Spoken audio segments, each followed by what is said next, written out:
네, 반갑습니다. 윤쌤입니다. 오늘도 주식 매매 원칙에 대해서 공부해보는 시간을 가지도록 할게요. 오늘은 6번째 원칙 시간인데 앞전 영상을 보지 못하신 분들은 첫 번째부터 5번째 중요하지 않은 내용이 없거든요. 하나하나 살피시면서 순서대로 따라와 주시면 감사하겠습니다. 바로 들어가 보죠. 오늘 6번째 내용은 아주 복합적인 내용입니다. 제가 여러분들한테 관심 종목 영상을 드릴 때 특징들이 있었죠. 오로지 차트만 가지고 여러분들한테 이 차트가 좋으니 여기서 사야 된다. 저는 차트만 가지고 매매하지 않거든요. 아주 복합적으로 여러 가지를 고려했을 때 매력적인가? 이걸 봅니다. 왜냐하면 저는 주식이란 앞전 영상에서도 말씀을 드렸지만 100%는 없다고 생각을 하고요. 근데 우리가 50% 이상의 확률을 올리기 위해서는 한 가지만 좋아서는 안 된다고 저는 생각을 합니다. 그래서 6번째는 기본적인 분석 플러스 기술적인 분석 플러스 재료, 수급, 시장 상황 모두를 생각했을 때 매력적인 종목을 매수한다. 여기 적혀있지만 한 가지만 매력적이라고 매수하는 게 절대 아닙니다, 여러분. 여러 가지로 매력적이어야 이길 확률을 높일 수가 있다. 확률을 높인다, 이 말이 굉장히 중요한 거죠. 자, 기본적인 분석은 뭐냐면 여러분들 아시다시피 재물을 분석하는 겁니다. 흑자 기업인지 또는 이 업종이 적자에서 흑자로 전환되는 기업인지, 앞으로 돈을 잘 벌고 있는데 계속해서 잘 벌 수 있는 모멘텀이 있는지, 이걸 분석하는 거고요. 기술적인 분석은 말 그대로 우리 차트입니다. 차트에서 앞으로 우리가 공부 영상에서 다룰 거지만 차트에서 확률이 그나마 높은 패턴들이 있거든요. 예를 들어서 우리가 알고 있는 박스권 패턴이라든지 지지와 저항이라든지 여러 가지 패턴들을 통해서 매력적인지 생각을 해야 되고요. 재료입니다. 재료는 우리가 기대감, 주가는 기대감으로 올라간다 했죠. 기대감을 크게 불러일으킬 수 있는 그런 재료가 아직 있는지, 혹시나 없어지지 않고 매수 참여자들이 사고 싶을 만한 그런 재료가 있는지 판단하고, 거기다가 수급이라 하면 우리가 개인이 주체적으로 사고 있는지, 외국인이 사는지, 기관 또는 투신, 연기금 이렇게 돼 있죠. 어느 쪽에서 수급이 들어오는지를 파악합니다.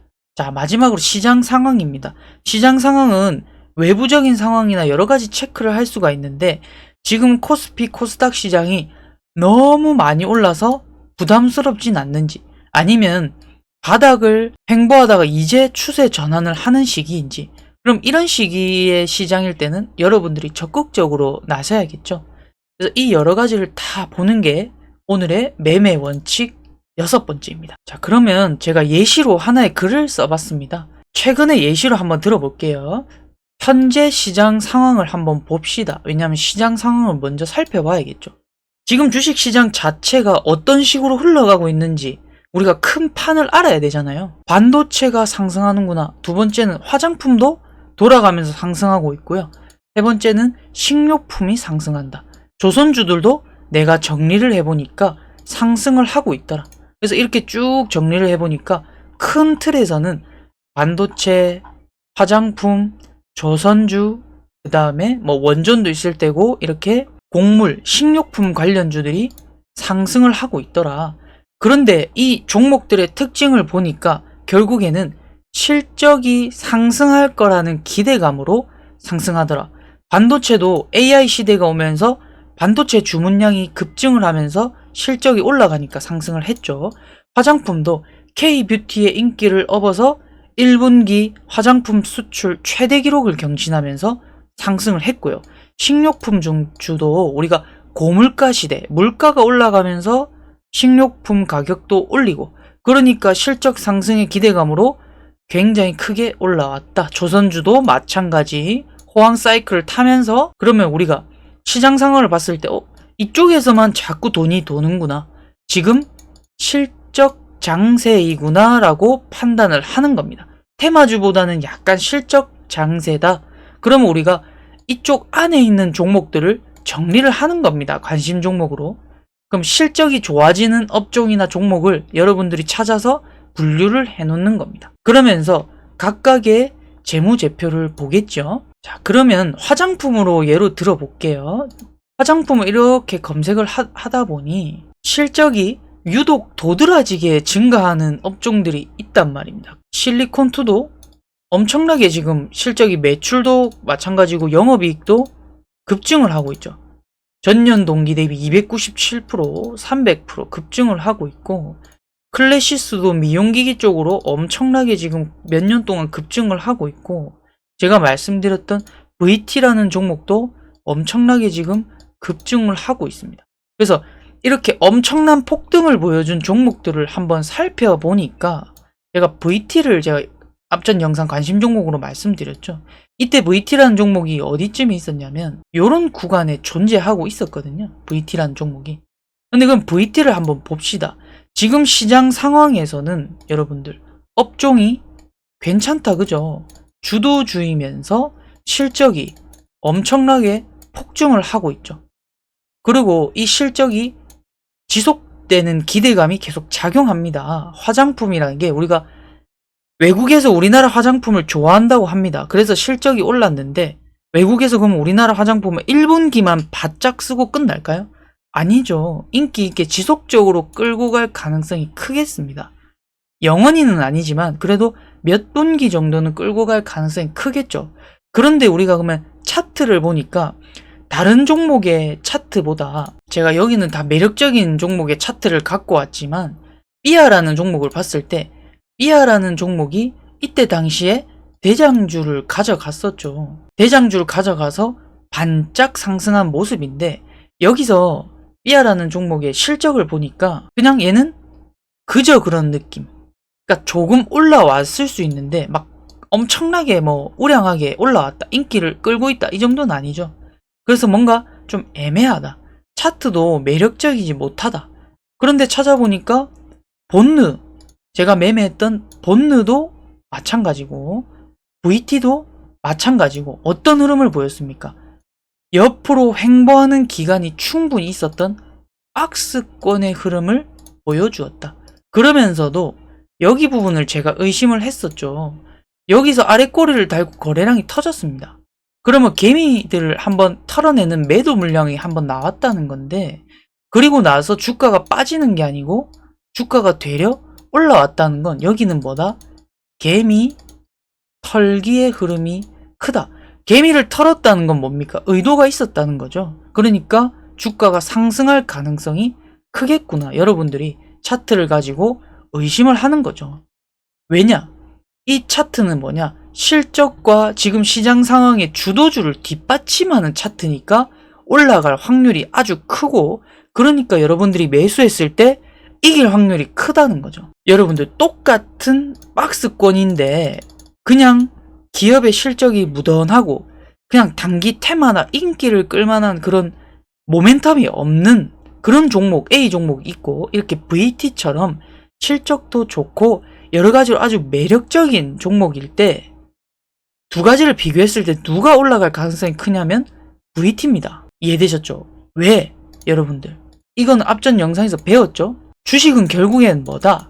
다른 게 아니라 수요와 공급이다. 사는 사람이 많으면 올라가요. 파는 사람이 많으면 내려갑니다. 그러면 VT라는 종목과 아까 전에 A라는 종목을 비교해 봅시다. A라는 종목도 VT처럼 박스권을 만들었습니다. 그런데 A라는 종목은 실적이 적자 기업입니다. 그리고 주가의 위치가 너무 높고 앞으로의 모멘텀이 별로 없어요. 그러니까 즉 이 모멘텀이 뭐냐면 수요층, 매력적인 사고자 하는 사람, 대기 매수자 물량이 많이 없어요. 그러니까 인기가 없으면 빠지죠. 근데 VT는 사려고 하는 사람들이 많겠다. 왜? 실적 증가, 그리고 뉴스에 계속 터지고 있죠. 대란, VT, 리들샷이라는 화장품이 일본에서 대란을 얻고 있다. 그러면 매력적이잖아요. 그러면 사는 사람이 많을 테니까 주가는 올라갈 가능성이 크겠다.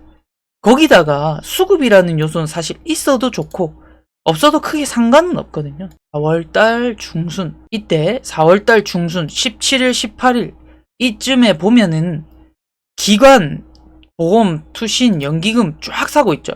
얘네들은 그러면 기관이 주도하는 종목이겠구나. 외국인 개인들은 팔고 기관이 주도하는 종목이니까 더 매력이 올라가겠구나.